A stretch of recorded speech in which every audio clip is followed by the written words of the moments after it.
வணக்கம். நான் உங்கள் தர்ஷனா சோபனி. இந்த வீடியோவில் நான் எதை பற்றி எக்ஸ்பிளைன் பண்ண போறேன்னா, பட்டர்ஃப்ளை கார்டன் எப்படி நம்ம உருவாக்குறது அப்படின்னு. பட்டர்ஃப்ளை கார்டன் உருவாக்கணும்னா என்னென்ன விஷயங்களை ஃபாலோ பண்ணணும், ஏன்னா நம்மளை பொறுத்தவரையில் பட்டர்ஃப்ளை நம்மளை சுற்றி இருக்கிறது பாசிபிளானா நமக்கு கொஞ்சம் அது நடக்காத காரியம் மாதிரி இருக்கும். But it's possible. அதனால அதை எப்படி தயார் பண்ணணும் அப்படின்னு உள்ளதான் நான் இந்த வீடியோவில் எக்ஸ்பிளைன் பண்ண போறேன்.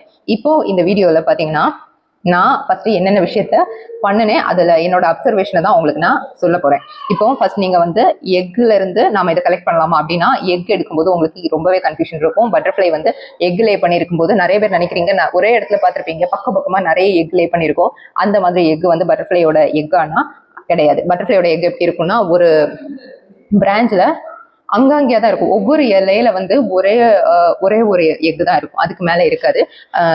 நிறைய கேப் இருக்கும். அதுல வந்து ஒரு இலையில ஒரே ஒரு எக் தான், அதுக்கப்புறம் 2 லீஃபுக்கு அப்புறம் தான் அடுத்த எக் இருக்கும். அந்த மாதிரி தான் இருக்கும், ரொம்ப நெருக்கமா இருக்காது. ஏன்னா பட்டர்ஃப்ளைல இருந்து அதுக்கு தெரியும் அந்த எப்படி அதை கரெக்டா வைக்கணும்னு. ஏன்னா அந்த புழு வந்து வெளியில வந்த உடனே அது வந்து ஃபர்ஸ்ட் அதுக்கு எக்குல இருக்கிற அந்த தோட ஷெல்லை எடுத்து சாப்பிட்ரும். அந்த ஷெல்லை சாப்பிட்ட பிறகு அதுல இருக்கிற அந்த லீஃபை சாப்பிட ஆரம்பிக்கும். இப்போ அந்த எக் அதனால எல்லாமே ஒரே டைம்ல வந்துச்சுன்னா கஷ்டம். அதுல அங்கங்கேயே தான் எக் இருக்கும்.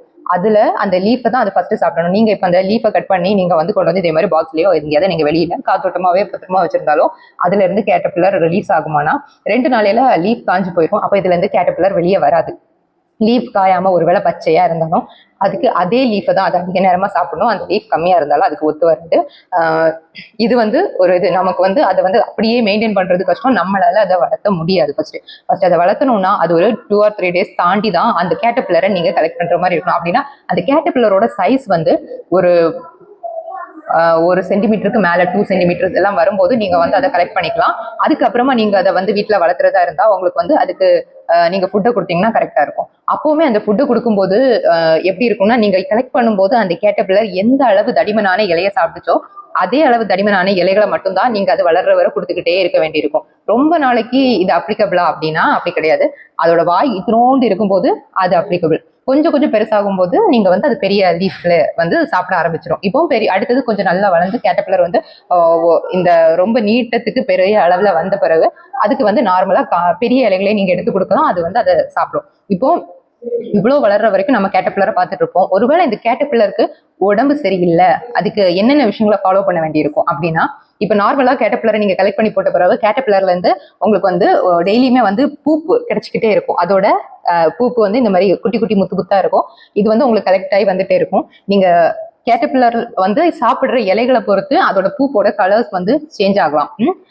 அதோட இந்த கழிவுகளை வந்து இப்போ எருக்கு இலையில இருந்து தான் நீங்க இதை கலெக்ட் பண்றீங்கன்னா, மோஸ்ட்லி நீங்க கலெக்ட் பண்றது வந்து எருக்கு இலை, லெமன் லீஃப், அரளி, இதுல எல்லாம் தான் அது அதிகமா இருக்கும். இப்போ கூடுதலும் நீங்க கலெக்ட் பண்ண முடிஞ்சது ஈஸியா உங்களுக்கு கிடைக்கிறது லெமனு, அப்புறம் எருக்கு. இது 2ல இருந்தும் கிடைக்கும். இப்போ இந்த எருக்குல இருந்து நீங்க கலெக்ட் பண்ணி வச்சீங்கன்னா அதோட பூப்போட கலர் வந்து கொஞ்சம் லைட் கலரா இருக்கும். அதே லைட் கிரீன் கொஞ்சம் டார்க் கிரீனாவும் இருக்கலாம். ஆனா நீங்க சிட்ரஸ் ஃப்ரூட்ல இருந்து அதுல இருந்து கலெக்ட் பண்றதோட இது பூப்பு வந்து கொஞ்சம் பிளாக்காவே தான் இருக்கும்.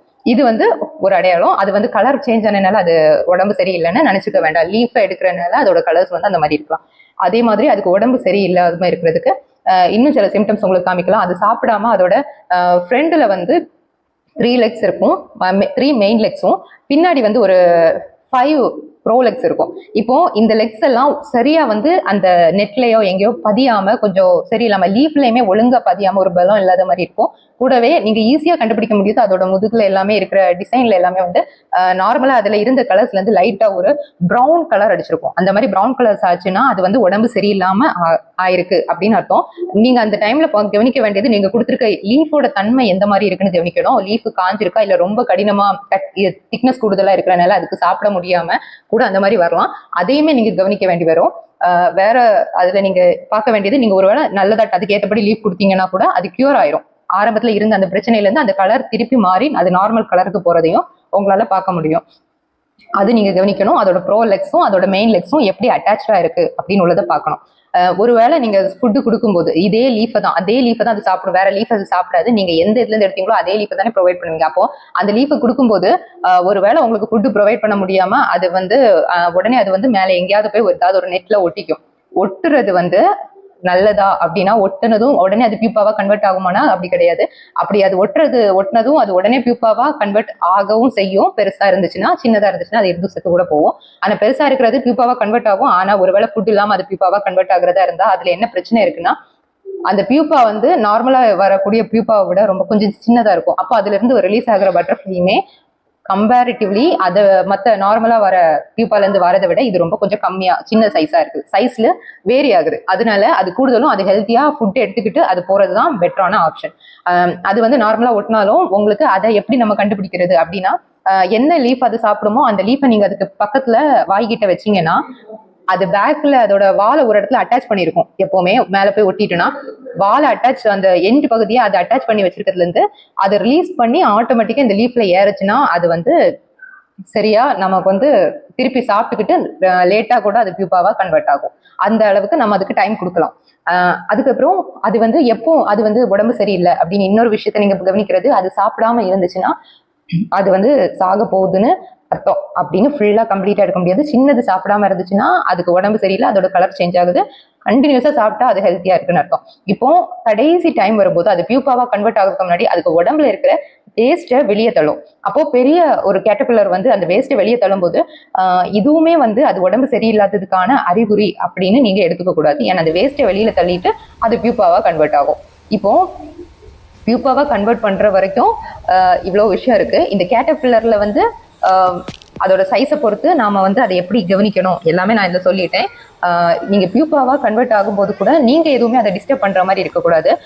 பியூப்பால இருந்து ஆட்டோமேட்டிக்கா உங்களுக்கு பட்டர்ஃப்ளை வந்துடும். ஆனா பியூப்பா ஆகும்போது கேட்டர்பில்லர் ஒரு இடத்துல போய் பிளேஸ் ஆனதை நாமளா திருப்பி அதை வந்து ரிலீஸ் பண்ணி எடுத்து இன்னொரு இடத்துல நமக்கு பிடிச்ச இடத்துல அதை வைக்கக்கூடாது. ஏன்னா அந்த பியூப்பா வந்து செட் பண்ணதுக்காக அந்த புழு வந்து ஃபர்ஸ்ட் புழுவாவே அது வந்து தலைகீழ தொங்கும் போது ஃபர்ஸ்ட் அது பியூப்பா ஆக போறதுக்கான ஒரு அடையாளம் உங்களுக்கு என்னவா இருக்கும்னா, அதோட மெயின் லெக்ஸை ரிலீஸ் பண்ணிடும். ஃப்ரண்ட்ல இருக்கிற லெக்ஸ் எல்லாம் ரிலீஸ் பண்ணிட்டு ஜே ஷேப்ல அப்படியே கமந்து தலைகீழா தொங்கும். இப்போ இந்த தலைகீழா படுத்திருக்கிறது அந்த வாழை அட்டாச் பண்ணிருக்கும்ல, அதுல இருந்து ஒரு சின்ன திரவம் வந்து ஒரு ரொம்ப கம்மியான அளவுக்கான ஒரு கவரை தான் அதால வந்து உருவாக்க முடியும். அதிகமான கவரை வந்து அது உருவாக்காது. இப்போ ஒருவேளை நீங்க அதை எடுத்துக்கிட்டு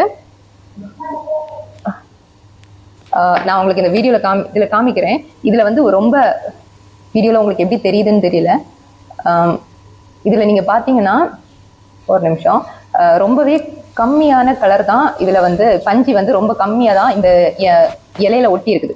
இந்த அளவு பஞ்சு தான் அதால ப்ரொவைட் பண்ண முடியும். இப்போ நீங்க வந்து இதை எடுத்து நான் வந்து வேற ஒரு இடத்துல வைக்கிறேன்னு சொன்னாலும் அதுல வந்து அதிகப்படியான பஞ்சியை வந்து அதுல இருக்காது. அந்த டைம்ல என்ன ஆயிரும்னா இந்த பியூப்பா வந்து கீழே விழுந்து டேமேஜ் ஆயிடும். அதனால அது எங்க பிக்ஸ் ஆகுதோ அந்த இடத்துல அதை அப்படியே விடுறதுதான் சேஃப்டி. நீங்க வந்து இன்னொரு இடத்துல அதை சேஞ்ச் பண்ணக்கூடாது. மேக்ஸிமம் பியூப்பா ஆன பிறகு நீங்க அதை டச் பண்ணாம அதை அப்படியே விடுறது நல்லது. இப்போ நான் வந்து கேட்டர்பில்லர்ல இருந்து பியூப்பா வரைக்கும் வரதை வந்து நான் வந்து உங்களுக்கு எக்ஸ்பிளைன் பண்ணியிருக்கேன். அடுத்த பட்டர்ஃப்ளையா வரும்போதும் என்னென்ன விஷயத்த நீங்க அது வரைக்கும் ஃபாலோ பண்ண வேண்டியிருக்கும். கரெக்டா இப்போ பியூப்பா ஆன பிறகு 7 daysல பட்டர்ஃப்ளை ரிலீஸ் ஆயிரும். அதுக்கப்புறம் நீங்க என்னென்ன பண்ணணும் நீங்க பார்த்து தெரியும். இதுல நான் என்னெல்லாம் பண்ணி வச்சிருக்கேன், இந்த பட்டர்ஃப்ளைக்கு ஃபுட் எல்லாம் கூட ப்ரொவைட் பண்ணியிருக்கேன். இதெல்லாம் வந்து உங்களுக்கு அடுத்த வீடியோவா நான் பதிவு பண்றேன். நன்றி.